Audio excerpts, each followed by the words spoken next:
lalo pang sumarap.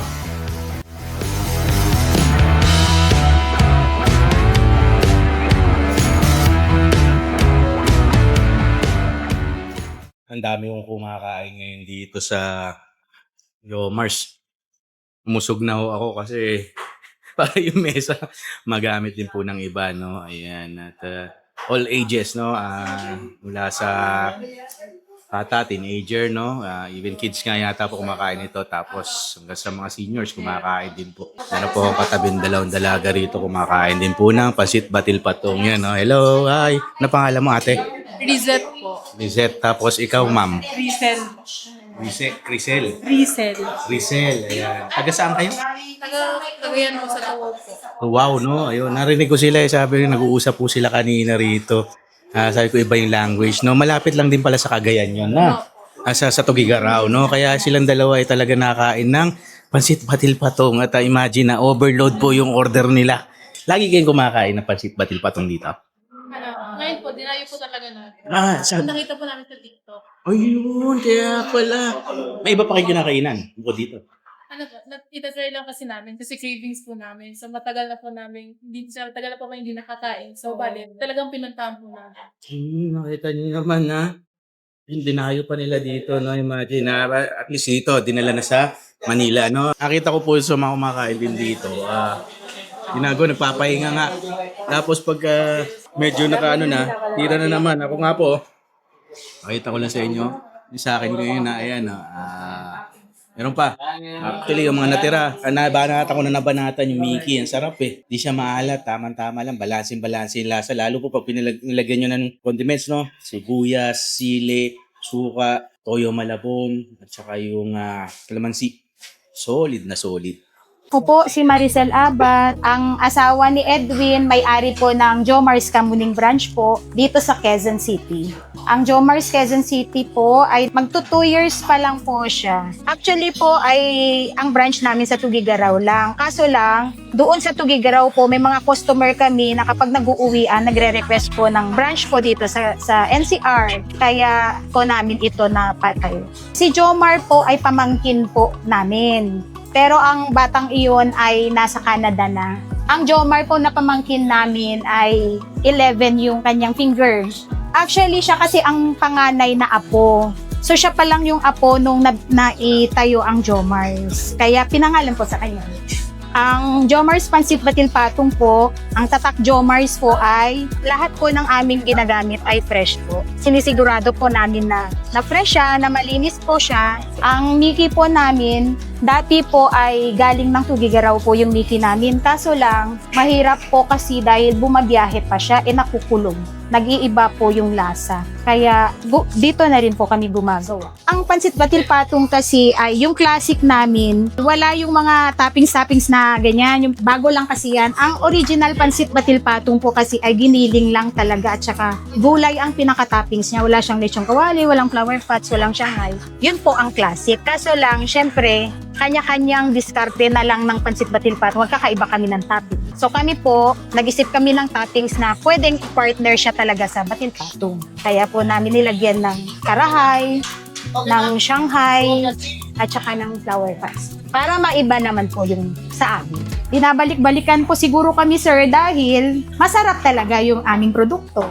Yung ibang pansitan po dito, galing pa ng Tugigaraw ang Mickey nila, ngayon bumabiyahe. Iba kasi ang lasa ng bagong gawa. Everyday po kami gumagawa. Kung ano lang po yung mako-consume namin ngayon, yun lang po yung ginagawa po namin.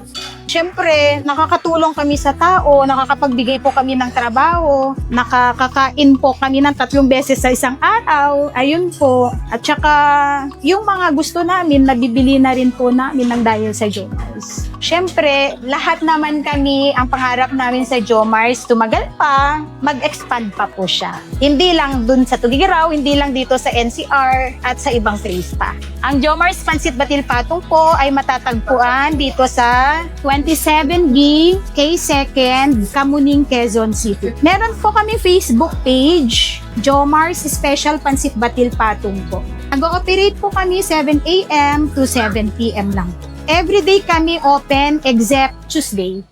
Jomars Pansit Batil Patong. Nako, mga Noy. Ayan na nga po, no? Actually, may nakapagsabi lang sa atin kung bakit tayo nandito ngayon sa Jomars. Isa daw po sa the best na gumagawa ng pansit batil patong sa Tugigaraw, no? Pero, take note po, wala tayo sa Tugigaraw ngayon. Andito po tayo ngayon sa Kamuning, sa Quezon City, kung saan dinala na ang Jomars dito, no? 2 decades in the industry of making pansit batil patong. Ano pa nga ba masasabi natin dito, no? Definitely, isa po ito sa mga veterano sa paggawa ng pansit batil patong. Ano pa nga ba? Gawa tayo ng sausawan. Meron dito sibuyas, unlimited po, no? May suka tayo dito. Lagyan natin ng konti. Depende po sa inyo, no? Unlimited daw po itong mga ito. Kuha ka lang nakuha dun sa lalagyanan nila. Yan, nasa bandang likod natin. Importante po sa sausawan, itong hawak ko ngayon. Yung pagkain ba natin ng pansit batil patong ay itong toyo malabon na nagdadala. Lagyan din natin yan. Boom! Ngayon, amuin ko lang kung ano ang meron dito. Wow! Yung aroma ng sibuyas nandun. Okay. Curious lang ako, mga pakita ko lang po sa inyo. Tikman ko muna yung suka.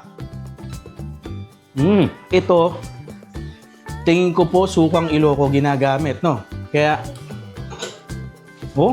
hindi siya nakakasunog ng pagka hinigop mo. Tikman ko lang yung toyo malabon, ha?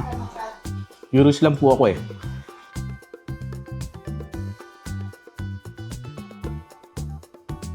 Actually, yung lasa niya po, hindi siya lasang toyo eh. Hindi siya yung pantoyo pambahay. Hindi maalat na matindi eh. Tama-tama lang para sa akin. Parang like soy sauce. Yung ginagamit nga sa pagluluto. Yung batil, sinasabi, no? Just in case, kulangin tayo. Kung gusto natin masarsa yung ating pansit, pwede po tayo maglagay nito. Okay? Na actually, iba po, gusto nito, maganda pa rin ang itsura, pero siya, siyempre, sa akin, babakbakan na natin ng matindi to. Ito po yung Shanghai, may lamang Shanghai, may lamang chicharong bulaklak, kaya kita nyo naman kung gaano kaganda. At meron dito, liempo. Wow! At may balatong pa, yung sabi ni Boss Edwin kanina, yung sa atin po dito sa Manila, tawag natin dito ay toge. Tirahin natin ang gusto to. Napaka niya po, no? Habang tinutusok ko siya, mga noy, ang dating sa akin, napaka-heavy nitong pagkain na ito. Isang tao po siguro mahihirapan ka ubusin sa lakip, sa dami po, no? Punong-puno, oh. Grabe. Yan ang sasawan. Ayun. Yung Mickey, sarap ng lasa. Hindi mo maalat, pero mararamdaman mo yung lasa nung mga pinatong. Yung mga karne, pampasarap pa. Lagyan natin itong liempo. Ganun siya kainin. Wow. Speechless. May mga nakainan na po tayo ng pansit batil patong. Ang sabi ko, saludo po ako sa lasa nito. Hindi ko pa nilalagyan itong mga pampalasa. Just the base.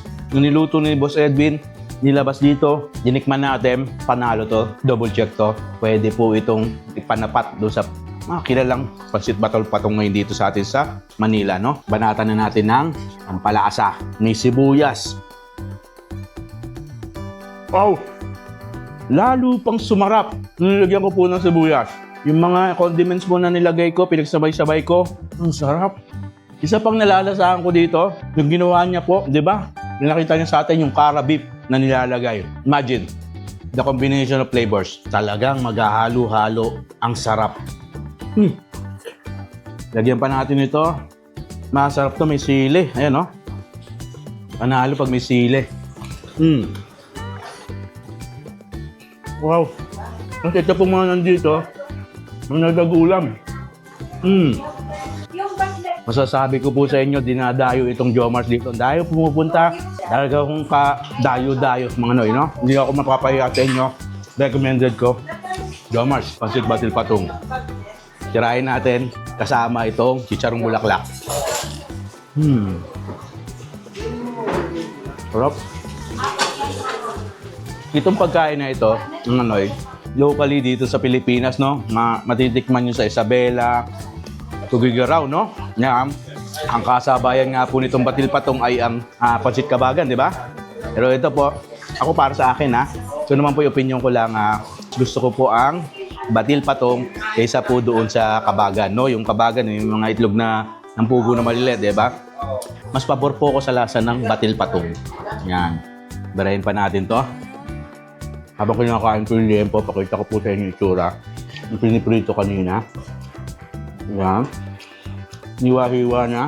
Para bite size ka, no? Habang kinakain mo siya, masarap pag nasasabayan ng ganito. Ini-enhance niya yung flavor, mga noy. Pag kinagahan po nito, hukay ulit sa ilalim. Ayun, no? Diba? Kaem. May kuha nung ito ng bulaklak. Malambot, ha? Kung natatakam po kayo ngayon sa kinakain ko, ayan po yung address nila. Pwede nyo puntahan, no? Kayo na po mismo makapagsabi, one of the best batil patong here in Quezon City, no? Actually, galing po Tugigaraw to, dinala dito sa Quezon City. So ito pong kainan nila, take note lang po, no? Bahay lang po ito. Ang problema po rito yung parking, no? Kasi along the way, marami po talaga nakapark. Hindi ito commercial area, residential area na ginawang restaurant, no? Mini resto ba? Na pwede kayong kumain ng pansit batil patong, no? So take note na lang po, kung magdadala kayo sa sasakyan, make sure lang na hanap na lang po ng parking all over the place. Ako papayagan, no? Ganun yung ginawa ko. Nagtanong-tanong po ako, buti pinayagan tayo. Kako po kasi ay kakain lang ako dito kay Jomars, no? Maig naman po at mabait naman yung kapitbahayan na naintindihan nila yung negosyo, yung business, no? Support po natin, no? Boss Edwin, dito po sa Jomars Pansit Batil Patong. Mabuhay po kayong lahat, no? Babanatan ko na lang po ito off-cam para makita nyo yung pawis na lumalabas sa akin. Pawis po ng nasarapan yan, no?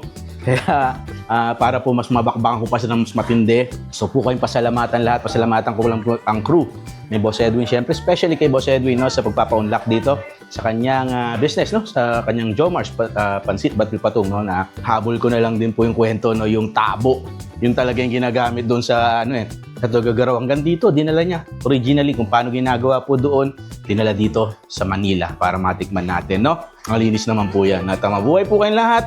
Maraming salamat naman sa pinismahan natin ngayong araw nito. Abangan niyo po kung saan pa tayo magpupunta at ano ang i-feature natin. Iwas po tayo palagi sa sakit. Lagi po tayo mag-iingat, no? Huwag niyo kalimutan, pindutin niyo, no? Pakita lang natin na ang bell button, ha? Siyempre, comment na rin po para sa mga mas masasarap pang mga adventure na pupuntahan natin. Ako po ang inyong lingkod. Siyempre, malaking puso, dalawa pa, o yan, no? At high six sa inyo, ha? Mabuhay po kayo. Bye-bye!